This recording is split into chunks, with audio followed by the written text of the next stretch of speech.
Pagi anak-anak sekalian. Pagi hari ini kita kembali bertemu dalam pembelajaran IPS. Pak harap temui anak-anak semua dalam keadaan sehat walafiat. Salam sehat buat kita sekalian. Pagi hari ini kita akan belajar tentang kelangkaan dan kebutuhan manusia. Masih lanjutan dari materi pertemuan lalu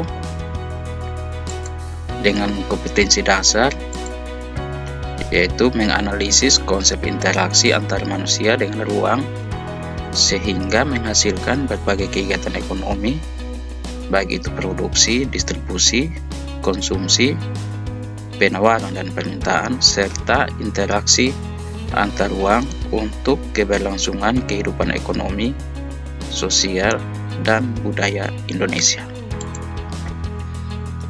Dengan tujuan pembelajaran yaitu menjelaskan hubungan antara tindakan, motif, dan prinsip ekonomi.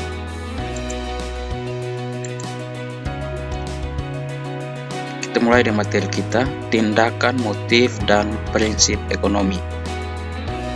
Manusia melakukan berbagai macam tindakan agar semua kebutuhannya terpenuhi dan dapat mencapai kemakmuran. Segala kegiatan manusia untuk memenuhi berbagai kebutuhan hidupnya disebut dengan tindakan ekonomis atau perbuatan ekonomis.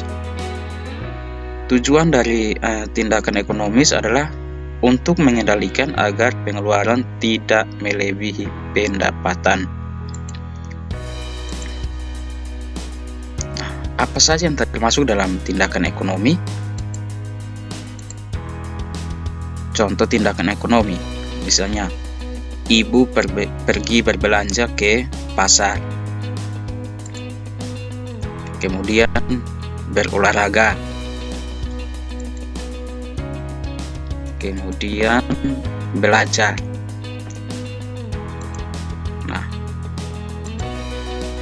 Belanja, berolahraga, dan belajar itu merupakan contoh daripada tindakan ekonomi. Mengapa disebut tindakan ekonomi? Jadi tindakan ekonomi itu adalah segala kegiatan manusia untuk memenuhi berbagai kebutuhan hidupnya, seperti yang sudah disampaikan pada awal tadi. Ibu pergi berbelanja ke pasar, itu tujuannya untuk memenuhi kebutuhan keluarga, itu baik kebutuhan primer maupun kebutuhan sekunder. Kemudian berolahraga, itu tujuannya untuk memenuhi kebutuhan jasmani, yang didapat adalah badan kita menjadi sehat. Adalah belajar, itu tujuannya untuk memperoleh kebutuhan rohani akan pendidikan. Kebutuhan pendidikan pasti akan terpenuhi. Setiap orang melakukan kegiatan itu selalu didorong oleh keinginan untuk memperoleh sesuatu. Keinginan atau alasan yang mendorong manusia untuk melakukan tindakan ekonomi itu yang biasa disebut dengan motif ekonomi. Motif ekonomi dapat dibedakan menjadi 4 macam. Itu antara lain, yang pertama itu motif untuk memenuhi kebutuhan. Contohnya, ayah atau ibu bekerja untuk memperoleh penghasilan. Yang kedua itu adalah motif berbuat sosial. Contohnya, kalian membantu orang lain misalnya dengan menyumbangkan baju yang tidak terpakai, membantu teman yang kekurangan, membantu fakir miskin, dan membantu teman yang terkena musibah. Kemudian yang ketiga itu motif untuk mendapatkan penghargaan. Contohnya, kalian belajar dengan rajin untuk memperoleh prestasi, maka akan mendapatkan penghargaan pada saat pembagian laporan pendidikan di akhir semester.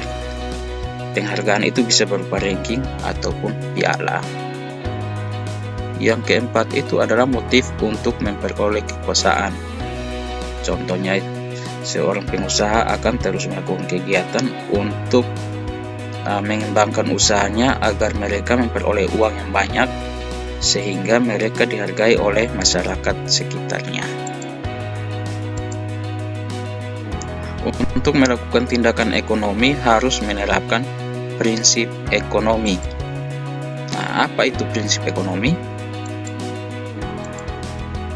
Prinsip ekonomi itu adalah usaha untuk mendapatkan hasil tertentu dengan pengorbanan yang sekecil mungkin. Dalam dunia usaha, prinsip ekonomi berhubungan dengan sebutan efisien dan efektif. Nah, efisien sendiri artinya adalah kegiatan yang dilakukan tepat untuk mencapai target tertentu. Sedangkan efektif itu artinya apa yang dilaksanakan dengan benar. Contoh prinsip ekonomi, misalnya, seorang anak akan membeli sepatu pada toko A dengan harga 150.000. Pada toko B harga sepatu itu 149.000. Dan pada toko C harga sepatu dengan kualitas yang sama itu 149.500. Berdasarkan prinsip ekonomi, tentu anak tersebut akan membeli pada toko B yang harga lebih murah dengan kualitasnya yang sama. Orang yang berpedoman pada prinsip ekonomi selalu melakukan pertimbangan-pertimbangan sehingga pengorbanan dapat memperoleh hasil yang maksimal. Prinsip ekonomi dapat diterapkan dalam kegiatan ekonomi maksimal. Itu yang pertama, penerapan prinsip ekonomi dalam kegiatan produksi. Itu antara lain. Itu yang pertama, menggunakan bahan mentah atau bahan baku dengan mutu baik. Kemudian yang kedua, mendirikan tempat perusahaan yang dekat dengan bahan mentah atau bahan baku. Dan yang berikut itu menggunakan tenaga kerja dengan upah yang murah. Dan yang keempat, harus selalu hemat dalam biaya produksi. Kemudian yang kedua itu adalah penerapan prinsip ekonomi dalam kegiatan distribusi. Itu antara lain yang pertama, menyalurkan barang dengan prinsip tepat sasaran, tepat waktu, dan tepat tempat. Yang kedua, menempatkan perusahaan di antara produsen dan konsumen. Kemudian yang ketiga, memberikan layanan dengan baik. Dan yang keempat, menggunakan sarana distribusi yang murah.